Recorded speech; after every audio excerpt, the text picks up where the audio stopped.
Praise the Lord. आप सभी को जय मसीह की। हमारे इस चैनल में आप सभी का स्वागत है।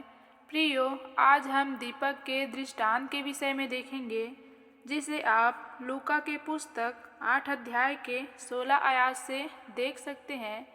तो आइए हम वचन की ओर जाते हैं।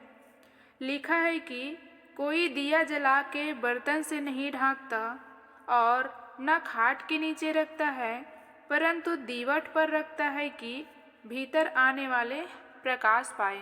प्यारो, ये विषय जो है एक दृष्टांत में लिखा है कि दीपक को जब हम जलाते हैं तो उसे किसी बर्तन से नहीं ढांकते हैं और न ही उसे खाट के नीचे रखते हैं, क्योंकि ऐसा करने से वो जो है अधिक प्रकाश नहीं फैला सकता।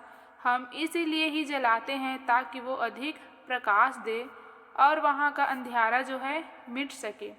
इसे हम अपने व्यक्तिगत जीवन में देखेंगे, उस दीपक के दृष्टांत के अर्थ के विषय में देखेंगे। तो ये जो है हमारे व्यक्तिगत जीवन को दर्शाता है कि जब हम मसीह में नहीं थे तो हमारा जीवन जो है अंधियार रूपी जीवन था। उसमें हम अलग अलग प्रकार के कार्य करते थे, जिसमें चोरी करना, गलतियां करना, झूठ बोलना, व्यभिचार करना, ये सारा गलत कार्य हमारे जीवन में था, जो कि एक अंधकार में जीवन होता है, क्योंकि वो वचन से विपरीत होता है।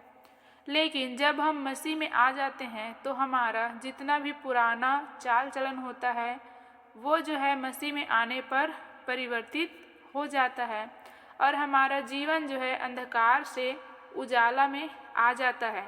तो यही जो है अंधकार से दूर हट के हम उजाला में एक प्रकाश का जीवन जीने लगते हैं।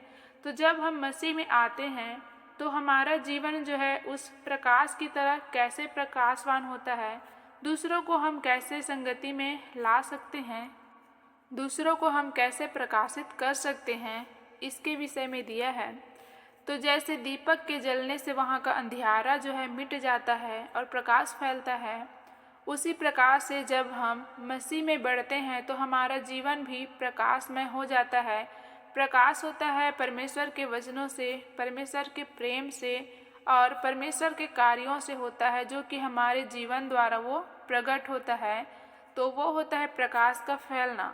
और जैसे ही हमारा जीवन जो है परमेश्वर के वचनों में बढ़ने लगता है तो दूसरे लोगों के जीवन में भी वो कार्य करता है, क्योंकि दूसरे लोग भी देख के हमसे सीखते हैं, हमसे जानते हैं कि परमेश्वर के लोग जो है किस प्रकार के कार्य करते हैं। इस प्रकार से उन लोगों का जीवन भी सुधरने लगता है और जो दूसरे लोग, जो अन्य जाति होते हैं, जो परमेश्वर में नहीं होते हैं, वो लोग भी अपने गलत कार्यों को छोड़ के परमेश्वर में आते हैं। वो होता है अंधकार को दूर करना। मतलब हमारे आसपास के क्षेत्र में जो लोग विश्वास नहीं करते थे और हमें देख के जो परमेश्वर में विश्वास करने लगते हैं, वो होता है अंधकार को दूर करना और वो होता है प्रकाश को फैलाना। तो हमारे जीवन के द्वारा परमेश्वर जो है अपने प्रकाश को फैलाता है, अपने अद्भुत कार्य को करता है और वही जो है प्रकाश में जीवन होता है और वही होता है अंधकार को दूर करना। आगे लिखा है, कुछ छिपा नहीं जो प्रकट ना हो और न कुछ गुप्त में है जो जाना न जाए और प्रकट ना हो।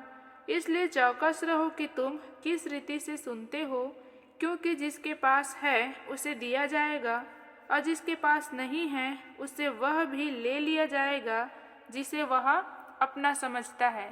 इसका तात्पर्य यह है कि जब हम परमेश्वर के वचन को सुनते हैं और उसे समझते हैं, लेकिन जब हम उसे दूसरों को नहीं बताते हैं, दूसरों को नहीं समझाते हैं, तो वह वचन हमारे जीवन में कार्य नहीं कर पाता है, उसका कार्य आगे नहीं बढ़ पाता है। और जो वचन हमें याद रहता है, हमारे जीवन में कार्य करता है, उस वचन को भी और हम फिर से भूलने लगते हैं।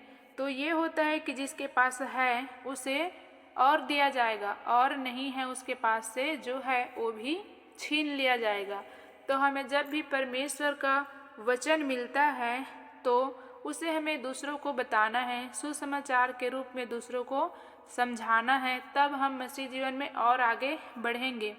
यदि हम वचन को जान के भी अपने तक सीमित रखते हैं, उसे दूसरों को नहीं बताते हैं, तो जो वचन हमारे जीवन में है वो भी एक दिन ले लिया जाएगा, या तो संसारिक अभिलाषा के कारण, या तो शैतान उस वचन को चुरा ले जाएगा, बढ़ने नहीं देगा। इसीलिए हमें वचन को दूसरों को भी बताना है, दूसरों को भी समझाना है और परमेश्वर के नाम की महिमा करना है। क्योंकि दिया जब हम जलाते हैं, जब दिया जलता है तो वो दिया जो है खुद के लिए नहीं जलता है, वो दूसरों के लिए जलता है, ताकि दूसरों को प्रकाश दे सके और अंधकार वहाँ से मिट सके। उसी प्रकार से हमारा मसीही जीवन होता है। जो मसीही जीवन में जीने लगते हैं वो स्वयं के लिए नहीं जीते, परंतु दूसरों को सुसमाचार सुनाने के लिए, दूसरों को उद्धार करने के लिए उसका जीवन होता है। और जितने भी लोग अंधकार में जीवन जी रहे हैं, जो परमेश्वर को नहीं जानते हैं, उनको सुसमाचार सुनाने के लिए उसका जीवन होता है। तो इस प्रकार से हम दीपक के दृष्टांत के विषय में देख सकते हैं और अपने व्यक्तिगत जीवन से उसके अर्थ को समझ सकते हैं। परमेश्वर इन सारी वचनों के द्वारा आप सभी को आशीष दे और आपका जीवन भी फलवंत हो सके। मसीह में आप सब बढ़ते रहे और हर एक प्रकार के अंधकार से दूर रहे और दूसरों को भी अंधकार से निकाल के दूसरों के जीवन को भी प्रकाशमान करे। इन सारे वचनों के द्वारा परमेश्वर आप सभी को आशीष दे। आप सभी को जय मसीह की।